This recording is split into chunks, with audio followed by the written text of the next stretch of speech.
Hi guys, I'm Olivia Steele and welcome to My Niche is Nursing. I'm here to talk to you about the wonder that is nursing, basically. I'm a first year nursing student, towards the end of my first year, I guess, and I love nursing, but I think it's important for me to share some of my experience with you guys in case anybody might see this who is possibly interested in becoming a nurse. I mean, you might be. I hope you are. That would be cool. Being a nursing student actually has a lot more to it than you think it is going to. Yeah. Being a nursing student actually has a lot more happening in the background than you may think. Our course is actually very different to a lot of other courses out there. That's kind of why I'm making this video. It's partly for people I know to truly understand what I do when I'm not in the house. I also wanted to do this in case there's somebody out there who is interested and really wants to know what it's like. As I said, I love it, but there are differences, and you should be aware of that before you apply. That nicely brings me on to point number 1. I've named this welcome message because that's kind of what it was. So imagine now you're a first year student on your way to your very first day at university. You're nervous, you're excited, you're apprehensive. Are you going to be on time? Do you need a passport? Are they going to take your picture? Do you have a pen? Do you miss your mum already if you've moved away from home? Do you have a paper? Did you print out everything that needed to be printed out already? All these things are going around in your head. You're going to meet people that you're going to spend the next 3 years very close to. As a nursing student, you're going to get very close to these people because you're going to need them over the next few years.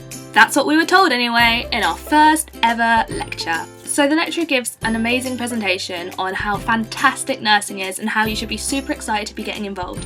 And you're sat there thinking, yeah, I'm going to be a nurse, this is great. I've made the right choice, people are going to be proud of me. And then he finishes the presentation talking about how easy it is to get struck off.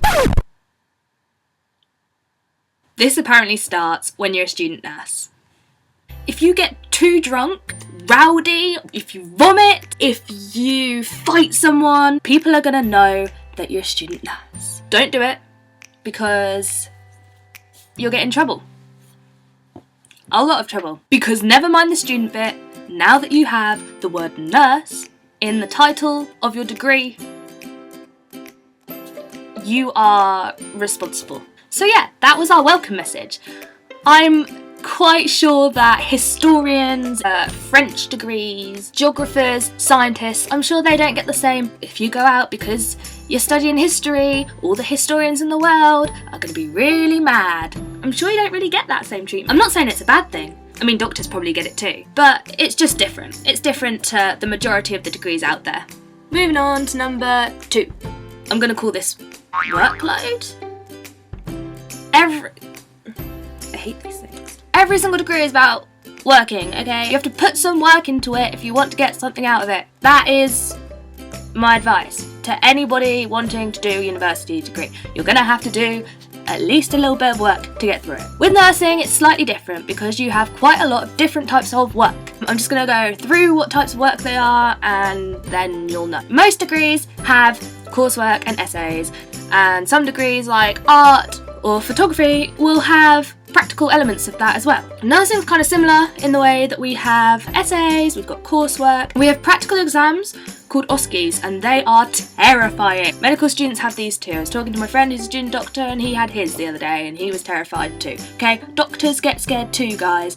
Doctors get scared too. OSCEs are terrifying. They are practical exams. You go in, there is a patient on the bed. We had a 2nd or 3rd year student with a fake arm, and this fake arm had like a little cut, and we had to dress the fake arm with the lecturer watching, with the student nurse watching. Oh, and it had to be aseptically, so like you can't touch half the stuff that you're bringing out. And we also had a second one which was on blood pressure and stuff. It was so scary. The lecturer genuinely asked me if I needed to have a glass of water just to calm down before I'd even started because she thought I was going to pass out.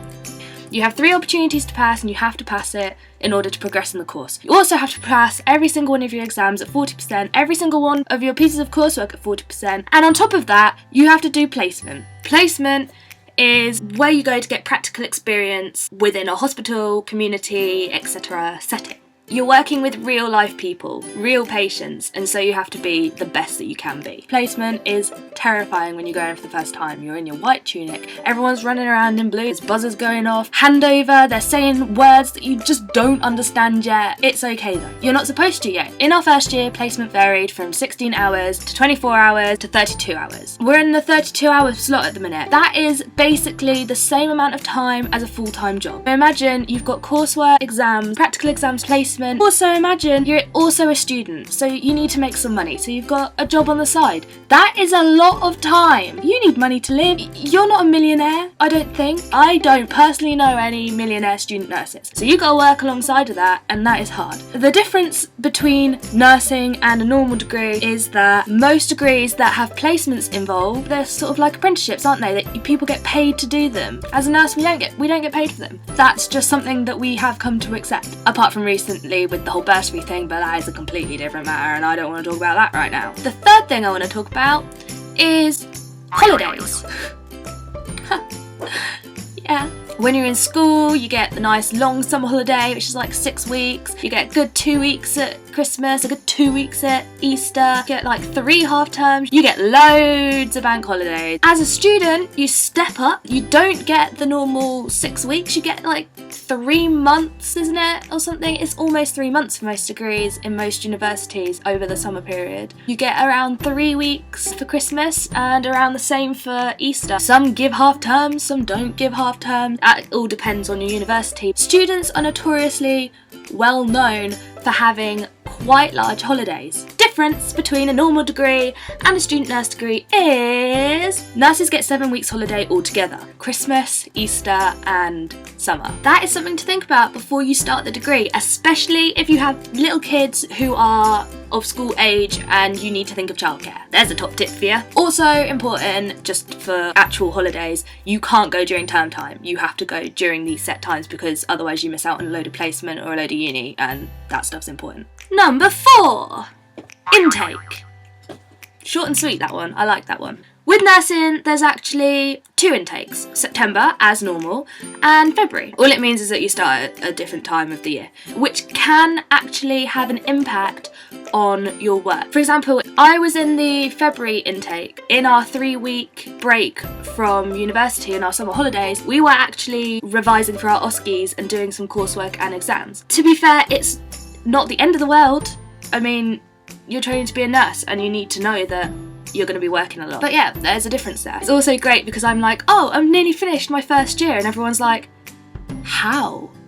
It's only January. And I'm like, February intake, mate. It's always a conversation starter because nobody understands. The February intake is also good if you want to save a little bit of money before you start uni. Something to think about. And finally, number 5, I'm just going to call it TGIF. The reason I call it TGIF is because we don't normally get a TGIF. If we're in placement, we could be working weekends, we could be working nights, we could be working bank holidays. So yeah, that is another difference between a normal degree and a nursing degree. There's really not much else to say about it. I'm not saying nurses are the only ones that have to do that. Doctors, maybe dentists, and people who work in apprenticeship probably have to work weekends too. But just saying, compared to like normal English, literature, language, science degree, there's a difference, okay? You all know, I'm gonna stop talking now. Anyway guys, as I said, I absolutely love nursing and I would recommend it to people who are genuinely caring, who feel like they have a lot to give people and are really people. If that made sense to you. If you have any questions or anything, then you can tweet me. I'll put all my details in the description below. That is if you see it. As I said, I'm only in my first year, so I don't know everything. I wish I did. I hope that this video has helped some people decide whether they want to go into nursing, help them understand a little bit more about what they're about to get into, to know that other student nurses around the globe, I guess, are also going through the same thing. I hope somebody gets something out of this, other than me talking to myself. Bye!